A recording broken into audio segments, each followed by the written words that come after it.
A história de Moisés, o líder que libertou o povo de Israel. Moisés é, sem dúvida, uma das figuras mais impressionantes e complexas da Bíblia.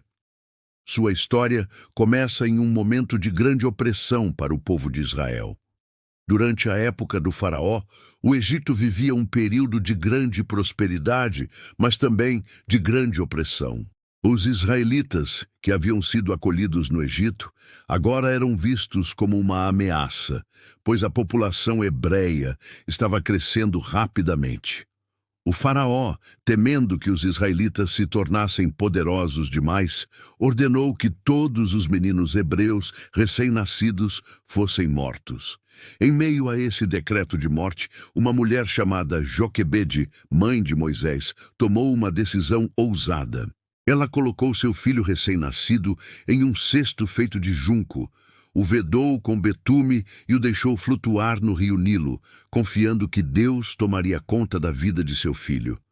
E Deus não a desapontou. O cesto, com o bebê dentro, foi encontrado pela filha do faraó enquanto ela tomava banho no rio. Ela o adotou e deu a Moisés uma vida de privilégio e educação na corte egípcia. Moisés foi criado como príncipe do Egito, mas nunca esqueceu suas raízes hebraicas. Ele sabia que seu povo estava sendo oprimido e seu coração sempre estava com eles. Tomado pela raiva, Moisés matou o egípcio e enterrou o corpo na areia, na esperança de que ninguém soubesse. No entanto, no dia seguinte, quando viu dois hebreus brigando, um deles o confrontou, lembrando-lhe do assassinato do egípcio. Temendo pela sua vida, Moisés fugiu do Egito, indo para a terra de Midian. Em Midian, Moisés começou uma nova vida. Ele se casou com Zípora, filha de Jetro, um sacerdote de Midian, e passou a cuidar do rebanho de ovelhas de seu sogro. Passaram-se anos, e Moisés provavelmente pensava que sua vida de fugitivo seria seu destino final, mas Deus tinha outros planos para ele. O chamado de Deus. Um dia, enquanto Moisés estava pastoreando suas ovelhas perto do Monte Horebe, ele viu algo extraordinário. Uma sarça, um arbusto em chamas, mas que não se consumia. Curioso, Moisés se aproximou para investigar o que estava acontecendo, e nesse momento a voz de Deus falou com ele, chamando-o pelo nome: Moisés, Moisés. Quando Moisés respondeu, Deus lhe disse para não se aproximar mais e que tirasse as sandálias, pois estava em terra santa. Deus então revelou a Moisés que ele havia ouvido o clamor do seu povo, os israelitas, e que ele o escolheu para ser o líder que os libertaria da escravidão no Egito. Moisés, sentindo-se incapaz, questionou Deus: quem sou eu para fazer isso? Mas Deus o tranquilizou, afirmando que ele estaria com Moisés e que ele deveria levar o povo de Israel até a terra prometida. Apesar do chamado direto de Deus, Moisés ainda tinha dúvidas e tentou recusar a missão, alegando não ser eloquente, que o povo não acreditaria nele e que ele não sabia como se apresentar a Faraó. Mas Deus, em sua paciência e sabedoria, deu a Moisés sinais miraculosos para convencê-lo de que estava com ele. Moisés lançou seu cajado no chão e ele se transformou em uma serpente. Quando Moisés pegou a serpente pela cauda, ela voltou a ser um cajado. Outro sinal foi quando Moisés colocou sua mão em seu peito e a retirou, leprosa, e depois a colocou de novo e ela se curou. Com esses sinais, Moisés foi convencido a obedecer. Moisés volta ao Egito. Moisés retornou ao Egito, onde, acompanhado de seu irmão Arão, foi até o Faraó, levando a mensagem de Deus: Deixe o meu povo ir, para que me prestem culto no deserto.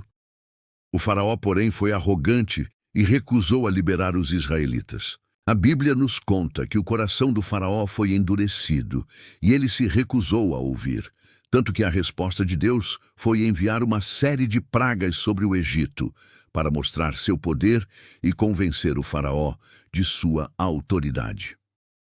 As 10 pragas do Egito. As pragas começaram, e cada uma delas atingia diretamente um dos deuses egípcios, desafiando a crença dos egípcios de que seus deuses estavam no controle de tudo. A primeira praga transformou as águas do Nilo em sangue, matando o peixe e tornando a água imprópria para beber. A segunda praga, de rãs, invadiu toda a terra, cobrindo as casas e os campos. Em seguida, os piolhos apareceram, seguidos por uma invasão de moscas.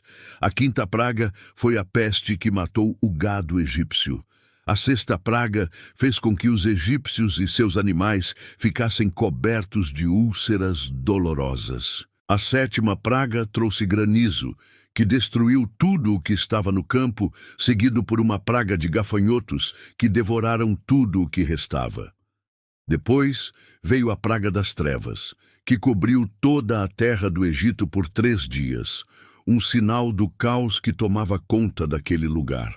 Finalmente, a última praga, a morte dos primogênitos, foi a mais devastadora.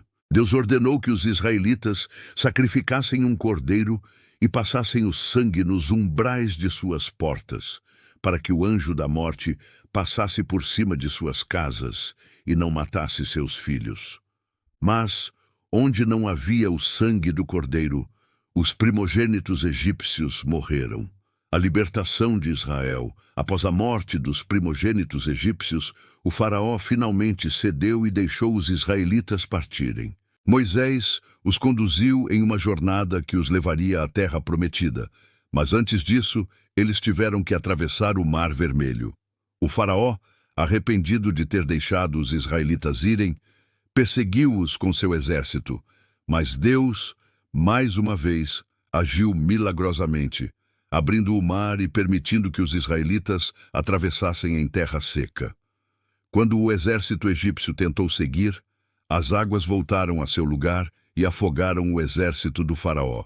O caminho no deserto. Após a libertação, Moisés e os israelitas passaram 40 anos no deserto. Durante esse tempo, Deus continuou a guiá-los, fornecendo maná do céu e água da rocha, mostrando seu poder e fidelidade. Moisés subiu ao Monte Sinai, onde recebeu as tábuas da lei, os 10 mandamentos que deveriam guiar o povo de Israel.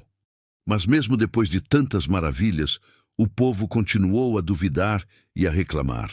Eles adoraram o bezerro de ouro e se afastaram de Deus, e Moisés teve que interceder por eles muitas vezes. O legado de Moisés, embora não tenha entrado na terra prometida, cumpriu sua missão. Ele preparou o povo para tomar posse da terra que Deus lhes prometera, e antes de sua morte, ele fez um discurso final, lembrando ao povo da fidelidade de Deus e da importância de seguir seus mandamentos. Moisés morreu no Monte Nebo, e Deus o enterrou em um lugar que ninguém conhece até hoje. Mas seu legado como líder, legislador e libertador permanece até hoje, e ele continua sendo uma das figuras mais reverenciadas tanto na tradição judaica quanto cristã.